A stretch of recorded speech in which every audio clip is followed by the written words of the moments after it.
عمرك شفت إنسان سليم بكامل قواه العقلية يقرر بكامل إرادته إنه يدخل مستشفى أمراض عقلية؟ ده بالظبط اللي عمله بطل حكايتنا النهاردة، لمجرد إنه فقد الشغف وما بقاش عارف إيه الهدف من وجوده في الحياة. وبمجرد ما وصل المستشفى ظهر له فجأة راجل عجوز وسأله بشراسة عن عدد الصوابع اللي هو شايفها، وطلب منه يبطل يتسحب وراه بالشكل المجنون ده. هانتر جاوبه بكل بساطة إنهم 4، فالعجوز رد عليه بإحباط واعتبره مجرد غبي جديد انضم للمكان. في البداية هانتر افتكر إن العجوز ده بيخرف وبيقول أي كلام ملوش معنى، لكن واحد من الممرضين وضح له إن الراجل ده اسمه آرثر وإنه شخصية استثنائية جدا. آرثر كان مصاب بمتلازمة الموهوب، وفي نفس الوقت بيمتلك شركة تصميم أزياء قيمتها بتتقدر بمليارات، لكن عشان يقدر يفضل يطلع الأفكار الإبداعية اللي جوه عقله بشكل مستمر دفع نفسه لحافة الجنون، ودلوقتي بقى بيقضي أيامه في المستشفى يسأل الناس عن عدد صوابعهم. المعلومة دي ولعت الفضول جدا جوه هانتر، عشان كده في نفس الليلة دي راح يدور على آرثر عشان كان عايز يعرف الإجابة الحقيقية للسؤال. لكن آرثر كان غرقان تماما في عالمه الخاص، بيحل مسائل رياضية معقدة ومتجاهل كل أسئلة هانتر كأنه مش موجود. وفضل الوضع كده لحد ما هانتر لمح بالصدفة كوباية ورق على الترابيزة بتسرب مية، وبدون تفكير قطع حتة لزق كانت جنبه ولزقها على الكوباية عشان يوقف التسريب. الحركة البسيطة دي خلت آرثر اللي عاش فترات طويلة في عزلة تامة يحس بدفى غريب ومشاعر ما حسهاش من زمان. عشان كده مسك إيد هانتر وسأله نفس السؤال للمرة التانية. آرثر قال له إنك لو ركزت بس على السطح الخارجي للمشكلة عمرك ما هتشوف أي إجابة تانية محتملة، وطلب منه يحاول يبص أبعد من كده بكتير، وقال له إنه لازم يشوف اللي محدش غيره قادر يشوفه، يشوف الحاجات اللي كل الناس التانية بتختار إنها تتجاهلها سواء بسبب الخوف أو التقليد الأعمى أو حتى الكسل. ونصحه إنه لازم يشوف العالم كله بنظرة جديدة ومختلفة كل يوم. وبعدها آرثر قال لهانتر إنه في الحقيقة فاهم ومدرك لكل الحقائق دي، وإلا ما كانش جه المستشفى النهاردة. هانتر لما سمع الكلام ده رد عليه بسؤال وسأله عن اللي هو شايفه فيه، لكن آرثر ما جاوبش بشكل مباشر، وبدل كده قال له بنبرة مليانة معاني عميقة: شكرا يا باتش إنك صلحت الكوباية بتاعتي. وودعه وقال له هشوفك بعدين يا باتش. هانتر في اللحظة دي كان في قمة الحيرة لأنه ما كانش شايف إن اسمه باتش خالص. ولما جه وقت النوم بالليل زميله اللي اسمه رودي كان قاعد على سريره وبيتهز لقدام ولورا بشكل متواصل. صوت تزييق السرير منع هانتر من النوم، فما بقاش قدامه حل غير إنه يسأل رودي عن المشكلة اللي مضايقاه، واكتشف إن رودي بيعاني من فوبيا شديدة جدا من السناجب. كان مقتنع تماما إن بمجرد ما ينزل من على السرير في أعداد لا حصر لها من السناجب مستخبية تحت وهتهجم عليه وتعضه. عشان كده كان مرعوب لدرجة إنه مش قادر يروح الحمام. في الأول هانتر حاول يتكلم مع رودي بعقلانية ومنطق زي أي دكتور عادي، وشرح لرودي إن السناجب دي من ألطف الكائنات على وجه الأرض وممكن تخاف وتهرب من مجرد خطوة واحدة. لكن مهما حاول يقنعه رودي كان رافض تماما يسمع أي كلمة. ولما هانتر حس بقلة الحيلة ومش عارف يعمل إيه، كلمات آرثر فجأة رنت في ودانه إنه لازم يبص للمشكلة من زاوية مختلفة ويشوفها من وجهة نظر الشخص التاني. فبدأ يحاول يدخل جوه خيال رودي وتخيل نفسه في ساحة معركة مليانة مخاطر، وعمل إيده على شكل مسدس وبدأ يضرب نار على قائد السناجب اللي مستخبي في الركن. في الوقت ده كان في موظف من المستشفى بيعمل دورية بره وشاف المنظر ده وفضل واقف مذهول ومش مصدق عينيه، وما بقاش قدامه غير إنه يسيب المجنونين الاتنين يكملوا جنونهم جوه الأوضة. وبعد ما تم القضاء تماما على كل السناجب الخيالية رودي أخيرا حس بالراحة وجري بسرعة على الحمام. وهو بيسمع صوت المية جوه، الراجل ده اللي كان بيعاني من اكتئاب حاد لقى أخيرا معنى لحياته واتجاه جديد لمستقبله. وفهم كمان ليه آرثر سماه باتش، لأن كلمة باتش ليها معنى تاني وهو الرقعة أو حتة القماش اللي بتتصلح بيها الحاجات. ويمكن هو فعلا كان شخص عنده القدرة على التصليح وقادر يملى الفراغات جوه قلوب الناس التانية. الفيلم ده بيعتبر من أعظم الأفلام الطبية في تاريخ السينما، لأنه بينتقد بشكل عميق جدا البرود اللي موجود في النظام الطب التقليدي اللي بيبص للمرض وما بيبصش للإنسان، وبيركز على أهمية التواصل الحقيقي والإنساني بين الدكاترة والمرضى. ودي على فكرة قصة حقيقية. تفتكروا إن مجرد تغيير تغيير وجهة النظر ممكن يعالج أرواح يأست من الحياة، ده اللي هنشوفه بوضوح في اللي جاي. بعد ما خرج من مستشفى الأمراض العقلية، هانتر آدمز غير اسمه بشكل رسمي لباتش آدمز، وذاكر باجتهاد كبير جدا لمدة 2 سنين، وقدر يدخل أرقى كلية طب في المنطقة، وهي كلية الطب بجامعة فيرجينيا كومنولث. لكن بمجرد ما حط رجله في سكن الطلبة، سنه الكبير خلى زميله في الأوضة ميتش يبص له بشك ويسخر منه بشكل مبطن، والحرم الجامعي نفسه كان تحسه مليان بجو من البرود والجفاء. وفي حفل الافتتاح، العميد وولكوت حذر كل الطلبة بصراحة وبدون أي مقدمات، وقال لهم إن الطبيعة البشرية دي حاجة ما تتضمنش وما ينفعش نعتمد عليها، وإننا كدكاترة الطريقة الوحيدة عشان نثبت احترافيتنا وسلطتنا هي إننا نفضل منفصلين عاطفيا ونعامل المرضى بتعالي، وبكده بس المرضى هيثقوا في مهاراتنا الطبية. وبعد ما وولكوت خلص كلامه، القاعة كلها انفجرت في التسفيق. لكن باتش كان حاسس بعدم راحة شديد جدا، مش بس لأنه كان معترض تماما على كلام وولكوت، لكن الأهم من كده إن انتباهه كله كان مسحوب مع شابة جميلة كانت قاعدة وراه. في الحفلة خلصت، جري وراها فورا وفضل يتكلم بدون توقف عشان يفتح معاها أي حوار. لكن كارين شافت إن الراجل الأكبر منها سنا ده مزعج جدا وتتمنى يبعد عنها، وبعد ما صدته بالكلام لفت ظهرها ومشيت. والموقف المحرج ده كان شاهده بالكامل شخص واقف قريب منهم اسمه ترومان، وبالشكل ده اتعرفوا على بعض فورا وبقوا أصحاب، وراحوا مع بعض كافيتيريا الكلية. وخلال الأكل، باتش ما قدرش يمسك نفسه وعبر لترومان عن شكه ورفضه لخطاب عميد وولكوت. كان حاسس إن الدكاترة مش المفروض يكونوا مجرد مكان تشخيص بارد، لكن المفروض يبنوا تفاعل إيجابي مع المرضى ويقدموا ليهم الأمل جنب العلاج والنصائح الطبية، لأن في النهاية المعالج مش بس بيعالج المرض، لكن الأهم من كده إنه يهتم بنفسية وعقل المريض. وعشان يثبت وجهة نظره، باتش قرر ياخد ترومان في تجربة عملية في الشارع. بدأ يلفت انتباه الناس بتصرفات وحركات غير متوقعة في الوقت اللي ترومان كان بيصور ردود أفعالهم من قريب. لكن ترومان كان شايف إن اللي بيعملوه ده ملوش أي معنى ولا هدف، لكن باتش قال له استنى بس وشوف إيه اللي هيحصل. وكان واضح جدا إن الناس مستمتعة بالحركات المضحكة والمجنونة دي، لكن تجارب الشارع لوحدها ما كانتش كفاية. الخطوة اللي بعد كده إنهم اتنكروا في لبس دكاترة مقيمين في السنة الثالثة واتسحبوا ودخلوا المستشفى. ولما الدكتور المشرف بدأ يوصف حالة مريضة بالسكر بطريقة سريرية جافة ومليانة مصطلحات طبية باردة، كل الطلبة كانوا مشغولين بأنهم يكتبوا ملاحظات أو يسألوا المشرف عن طرق العلاج، ومحدش فيهم خالص خد باله من تعبيرات وش المريضة نفسها اللي كانت مليانة توتر وخوف. لحد ما باتش قاطعهم فجأة وبدون مقدمات، وقال إنه كان بس بيتساءل عن اسم المريضة، وعرف إن اسمها مارجوري، فبدأ يعرفها بنفسه وبزمايله وسلم عليها بكل بساطة. ومع إنها كانت مجرد تحية بسيطة،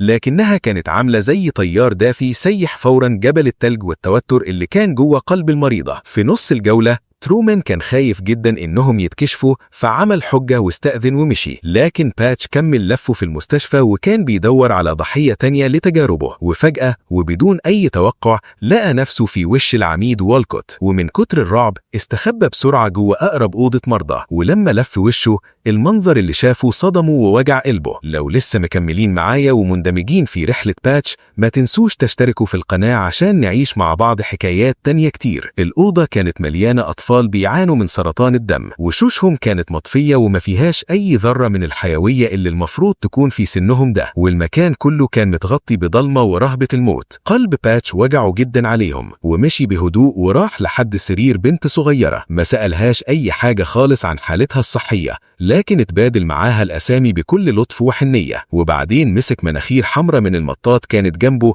ولبسها وتحول لمهرج. الأداء الكوميدي المبالغ فيه بتاعه خلى البنت تضحك من قلبها بصوت عالي. لما باقي الأطفال سمعوا الدوشة دي، كلهم بصوا على باتش، وفي ثانية واحدة المكان كله اتملى بجو من الفرحة والبهجة. باتش حتى حط قصرية سرير على دماغه وبدأ يقلد قرصان بيبحر في أعالي البحار. وفي لحظة الابتسامات الصافية نورت كل وشوش الأطفال الصغيرين، والأوضة اللي كانت من شوية ميتة وكئيبة اتحولت كأنها بقت ملاهي للأطفال. وفضلوا على الحال ده لحد ما دخلت ممرضة، وساعتها بس خلصت جلسة العلاج المضحكة والمجنونة دي. ويدوب باتش بيلف وبيمشي وهو وهو راسم ابتسامة رضا على وشه. حظه السيء وقعه تاني في وش وولكوت، لكن لحسن الحظ ولأن دي كانت أول غلطة لباتش ولأن في دكاترة تانيين شكروا فيه جدا، وولكوت اكتفى بس إنه يوجه له تحذير، لكن نبرة التهديد كانت واضحة جدا في كلام وولكوت. ومع ذلك باتش عمره ما كان من النوع اللي بيمشي على القوانين بحكم طبيعته. وبعد فترة أسس مجموعة دراسية وكارين انضمت ليهم بناء على دعوة من ميتش. ولما باتش شاف كارين دايما قلقانة وشايلة هم المذاكرة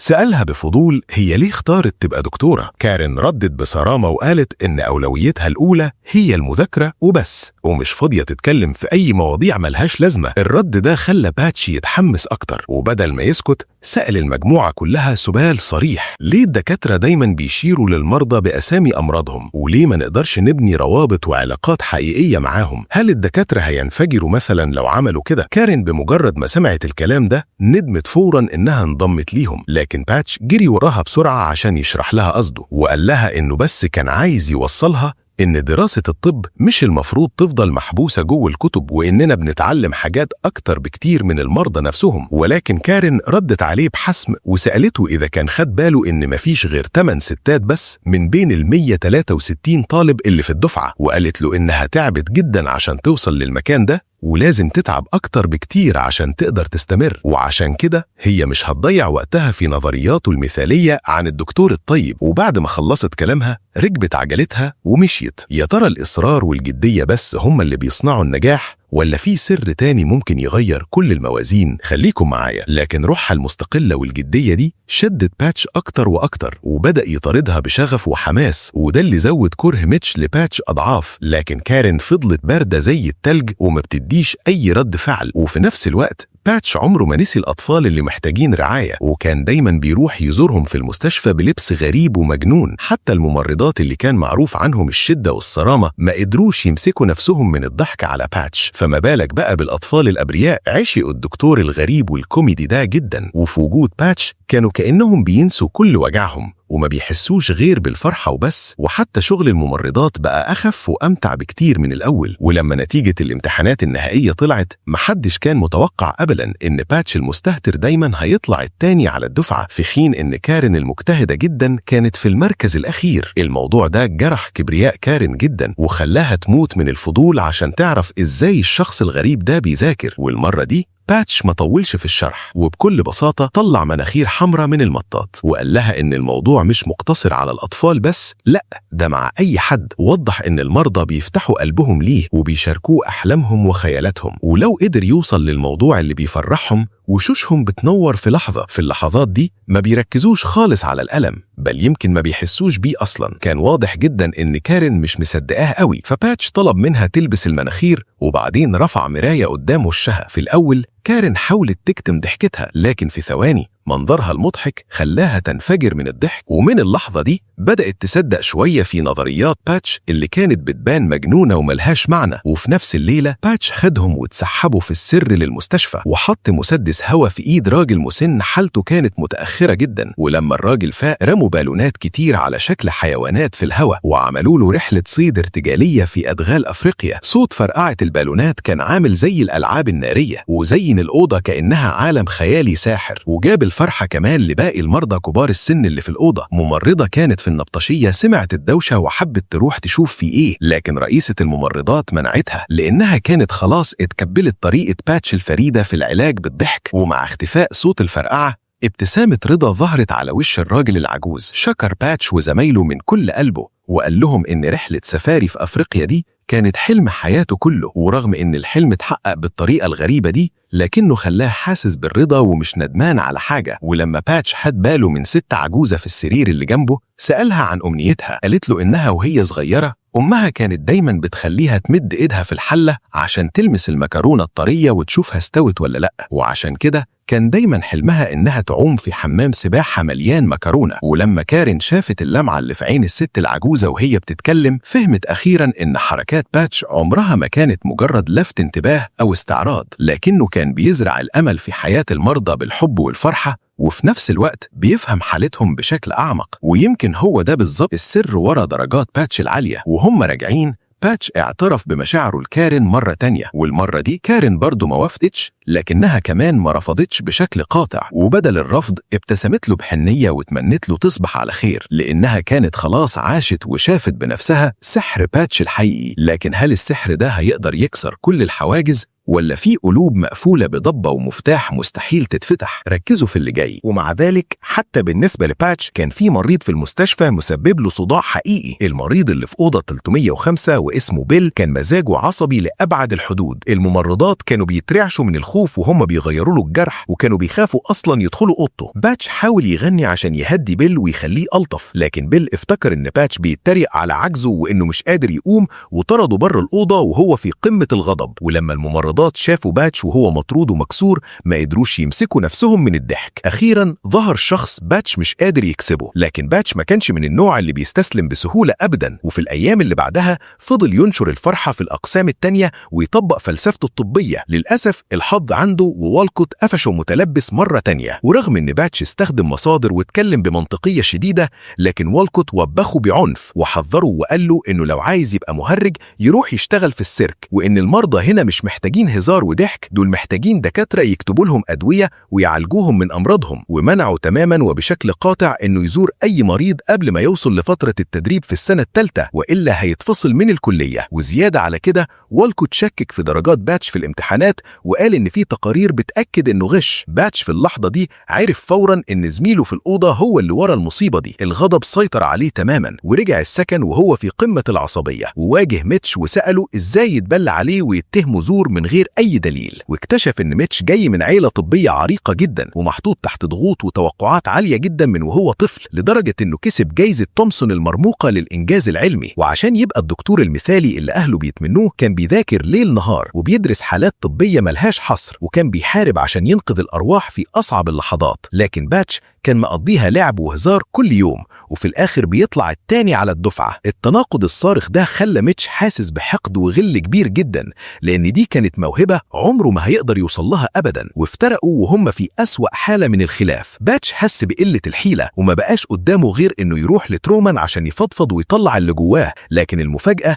إن ترومان كان متفق لحد ما مع طريقة العميد، لأن في النهاية المستشفيات دي أماكن للألم والموت. لكن باتش رد عليه بقوة وقال له إننا كلنا هنموت يا ترومان، وإن وظيفتنا إننا نزود الصحة. وسأله لو كان عارف ده معناه إيه. معناه إننا نحسن جودة الحياة مش بس نأجل الموت. ترومان ما قدرش يحكم فورا مين فيهم اللي صح ومين اللي غلط، واكتفى بس إنه ينصح باتش إنه يحاول يكون هادي وما يلفتش الانتباه في المستقبل. لكن لو كان باتش بيعرف إزاي ما بيلفتش الانتباه ما كانش هيبقى هو الباتش الوحيد والمميز. وتاني يوم على طول اتجاهل تحذير والكوت تماما وراح مباشرة لحد سرير بيل وهو لابس طقم ملاك، واستخدم الشعر عشان يوصف حالة اليأس اللي بيل حاسس بيها ناحية الحياة. واكتشف إن بيل بيعاني من مرض ملوش علاج وبيعيش في ألم رهيب كل يوم، وده اللي مخليه حاسس بيأس وغضب من الدنيا كلها. لكن لبس الملاك بتاع باتش كسر حاجز الجليد البارد بين الدكتور والمريض وفتح بالراحة الباب لقلب بيل اللي كان مقفول من زمان. وأخيرا بيل ضحك من قلبه بصوت عالي وبقى قادر يواجه الأيام اللي بقياله في حياته بسلام وهدوء. لكن مع كل ده والكوت فضل شايل كره وجواه حقد من طرق باتش اللي مش ماشية مع القوانين. وفي يوم بعد المحاضرة والكوت أعلن إن الكلية هتنظم ندوة كبرى لأمراض النساء والتوليد يوم الاثنين اللي جاي، وهتجمع فيها أكبر الخبراء على مستوى البلد. وبعدين والكوت كلف باتش بمهمة استضافة الخبراء دول، وأكد عليه إن حفل الاستقبال لازم يكون يليق بمكانة وقيمة الخبراء دول، ويفضل إنهم يحسوا كأنهم في بيتهم بالظبط. أي حد كان يقدر يشوف إن والكوت قاصد يلبس باتش ويخليه يفشل قدام الكل، لكن باتش ما كانش قلقان خالص، وبالعكس أكد بكل ثقة إنه هيعمل شغل ممتاز. والصبح بدري يوم الندوة ولما والكوت كان بيمشي الخبراء الضيوف ورايحين قاعة المحاضرات وقف مذهول ومش قادر ينطق كلمة من المنظر اللي شافه. باتش كان بيرحب بيهم بطريقة مجنونة وعجيبة، والمنظر كان غريب جدا. والكوت كان هيتجن من الغضب ووشه احمر من العصبية، لكن بعض الخبراء ابتسموا لأنهم فهموا المغزى، ولأن بالنسبة لتخصصهم المنظر ده فعلا حسسهم إنهم في بيتهم التاني. وبعد ما الندوة خلصت والكوت اللي كان حاسس بإهانة كبيرة كبيرة قرر يصفي كل حساباته القديمة والجديدة، وأعلن قرار فصل باتش في نفس اللحظة، وقضى للأبد على فرصته إنه يبقى دكتور. باتش ما بقاش قدامه حل غير إنه يروح يترجى رئيس الجامعة أندرسون. لحسن الحظ أندرسون حط في اعتباره درجات باتش الممتازة، واعترف إن العلاج بالضحك اللي بيعمله فعلا حسن العلاقة بين الدكاترة والمرضى، فوافق إنه يضمن باتش ويرجعه. لكن عشان يحافظ على شكل والكوت قدام الناس، أندرسون أصدر قرار نهائي بإن باتش ممنوع من دخول المستشفى إلا في الحالات الاستثنائية القصوى. بس يا ترى القرارات الصارمة دي ممكن تمنع المآسي من إنها تحصل؟ الأيام اللي جاية كانت مخبية صدمة كبيرة، لكن المشاكل ما تأخرتش وظهرت بسرعة. في نفس الليلة دي بيل كان بيعيش لحظاته الأخيرة في الدنيا، وطلب من ممرضة إنها تدور على باتش، وكان عايزه يخليه يغني أغنيتهم اللي ما كملوهاش للمرة الأخيرة. لكن المرة دي صوت باتش اتخنق بالدموع، وما قدرش يغني اللحن المبهج اللي كان بيغنيه قبل كده، لأنه مين يقدر يفضل متماسك وهو شايف حياة مليانة طاقة بتنطفي وتضيع قدام عينيه. ولما باتش خرج من الأوضة بقلب تقيل وحزين، شاف بتعيط بهستيريا في الطرقة. حادثة عربية لسه حاصلة خطفت منها جوزها وابنها، وبنتها كانت بتصارع الموت جوه العناية المركزة. ومع ذلك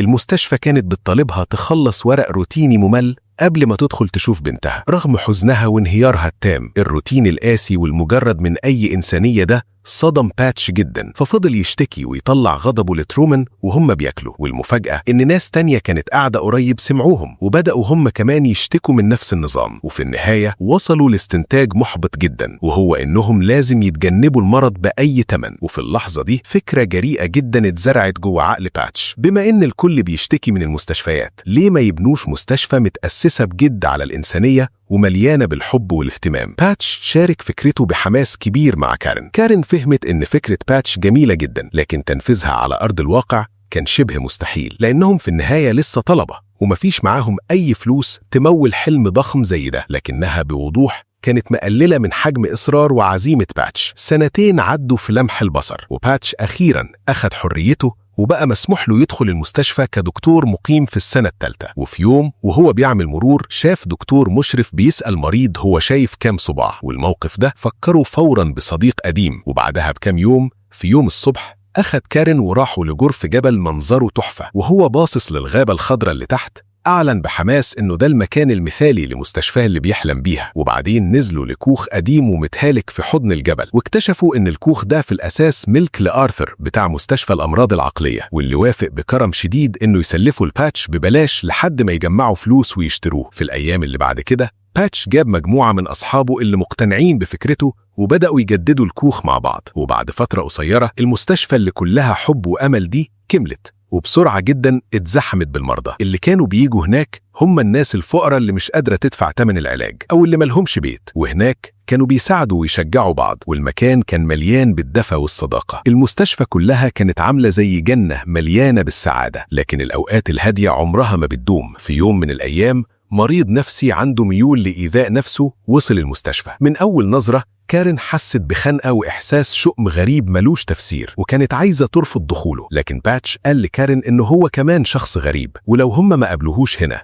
هيروح فين؟ وعشان كده لاري فضل معاهم، وبعدين باتش هيدفع تمن تقيل جدا بسبب تفاؤله الأعمى ده. ومع مرور الوقت المشاعر بين باتش وكارين وصلت لقمة ذروتها، وأخيراً أكدوا ارتباطهم العاطفي في الليلة دي بالذات. وعلى نور النار اللي بتلعب في الضلمة، كارين فتحت قلبها لباتش لأول مرة، واعترفت إن جمالها الملفت جذب رجالة كتير، لكنه كمان كان سبب في إنها تتجرح مرات كتيرة جدا. وده كان السبب الحقيقي ورا ترددها في إنها تتقبل مشاعر باتش، رغم إنها كانت بتحبه من فترة طويلة. ويمكن هو ده سحر الحب، بيخليك تحس بالألم والخوف، ومع ذلك بترمي نفسك فيه بكامل إرادتك زي الفراشة اللي بتطير للنار. وفي الأيام اللي تلت ده كارين كانت بتصحى كل يوم الصبح على صوت دافي، صوت باتش وهو بيقرأ ليها رسائل الحب الرومانسية اللي كان بيكتبها لها. لكن المشهد الحلو ده اتكسر فجأة لما ترومان دخل عليهم بسرعة. الإمدادات الطبية كانت بتخلص، فقرروا يتقسموا. باتش وترومان اتنكروا في هاجئ دكتور وجثة عشان يستلفوا أدوية من المستشفى في الوقت اللي كارين راحت فيه السوبر ماركت عشان تشتري طلبات البيت. ولما رجعت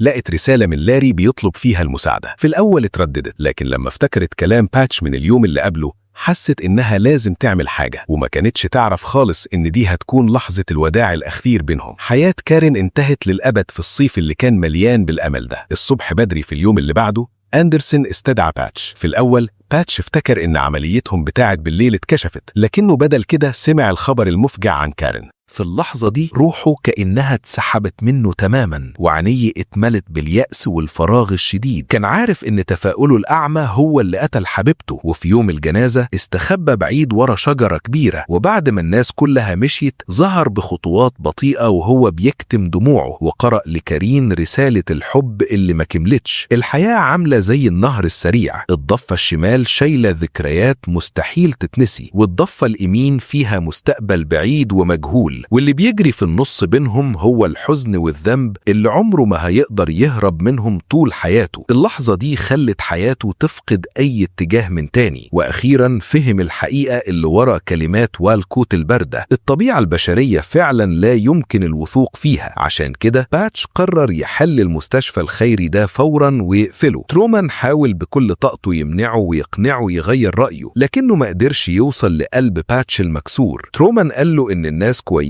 ولازم يثق فيهم، لكنه باتش رد عليه وقال له: تعرف يا ترومان، من بين كل مخلوقات ربنا الإنسان هو الكائن الوحيد اللي بيقتل أبناء جنسه. ترومان في اللحظة دي وقف ساكت تماما ومش عارف يرد على باتش، لأن العالم فعلا مش دايما جميل زي ما بنتمنى. وفي النهاية باتش اختار إنه يسيب الكلية ورمى كل الأدوات اللي كانت في يوم من الأيام بتجيب الفرحة في الزبالة، وكان جاهز إنه يرجع لمستشفى الأمراض النفسية ويقضي بقية حياته في عزلة. لما الدنيا بتسود في وشك وتقفل كل بيبانها، يا ترى ايه اللي ممكن يرجع لك الامل؟ اللحظة اللي جاية كانت فاصلة، وفجأة وبدون اي توقع ميتش اللي كان دايما في صراع معاه وقف في طريقه ومنعه يمشي. ميتش ضيع سنتين بحالهم عشان يقدر يتفوق على باتش في المذاكرة والدرجات، وكان فاكر انه اخيرا هيقدر يرفع راسه بفخر، لكنه اكتشف ان الفجوة اللي بينهم لسه واسعة زي ما هي بين عالمين مختلفين، لأنه حتى وهو الطالب الأول على الدفعة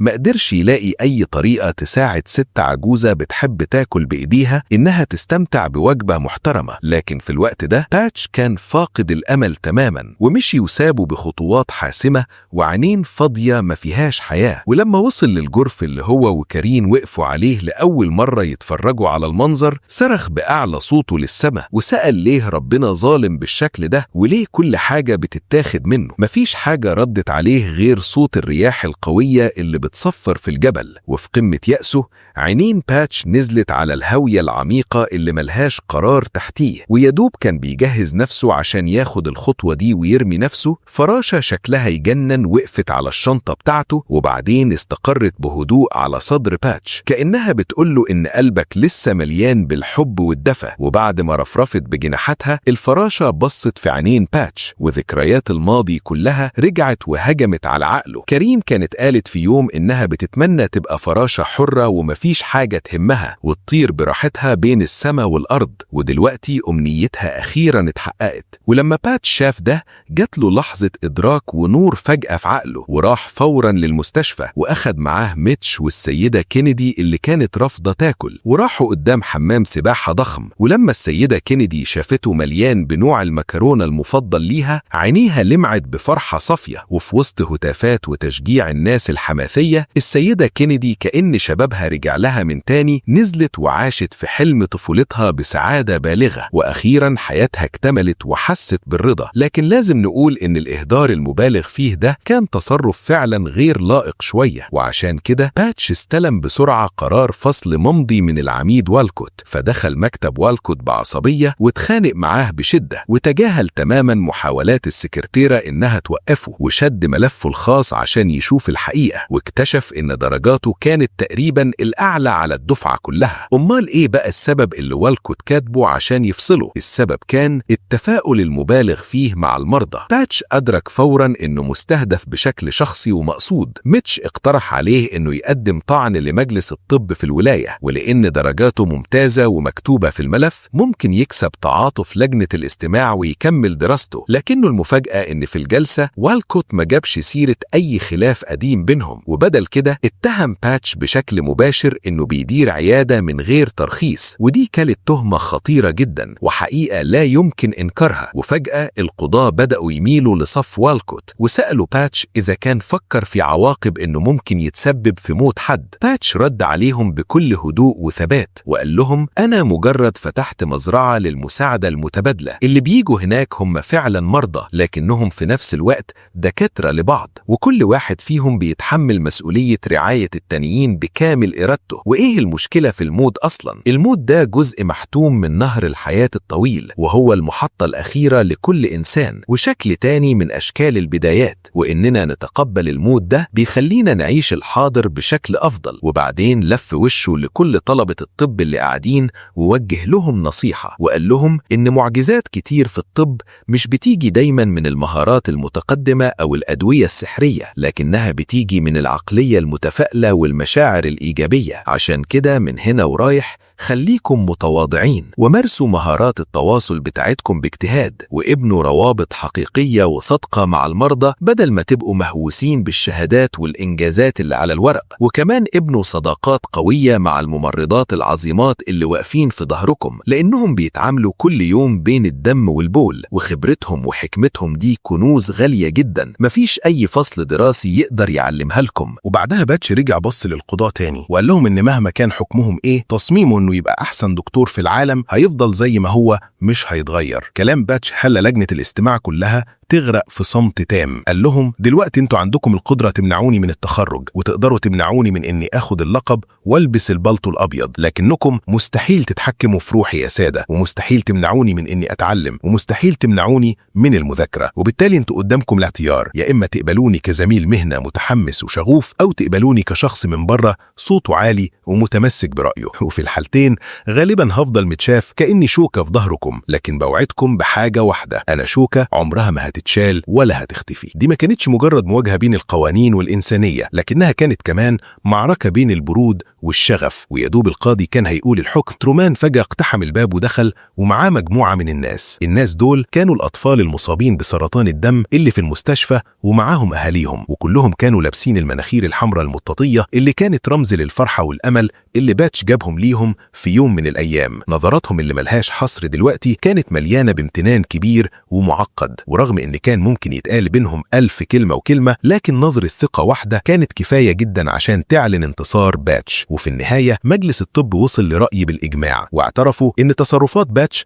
رغم إنها كسرت الأنظمة والمفاهيم الطبية الموجودة لحد ما، لكنها كمان قدمت أفكار جديدة لتحسينها. ورغم وجود شوية مخالفات للقوانين في النص، لكنها ما تقدرش تغطي على الإسهامات اللي قدمها للمرضى. وعشان كده قرروا يرفضوا شكوى وولكوت، وأكدوا على حق باتش في إنه يكمل دراسته في الكلية، وقالوا له إنك شايل جواك شعلة بنتمنى إنها تنتشر في مهنة الطب كلها زي النار في الهشيم. ويا عميد وولكوت، في المستقبل أعتقد إن مشاكل زي دي ممكن تتحل أحسن لو أنت نفسك مارست شوية سعادة مبالغ فيها. القاعة كلها انفجرت من الفرحة أول ما الحكم اتقال، وكل الناس وقفت تشجع وتسقف لباتش. والأيام جريت بسرعة لحد يوم حفل التخرج. الطلبة طلعوا واحد ورا التاني عشان يستلموا شهاداتهم، ولما اسم باتش اتنادى هتافات مدوية زلزلت المكان فورا من كل الحاضرين. الكل كان عايز يشوف ايه الحركة المجنونة الجديدة اللي هيعملها المرة دي، لكن لبسه كان طبيعي جدا وعادي. ويدوب وولكوت كان هو كمان فاكر ان باتش اخيرا قرر يحترم نفسه،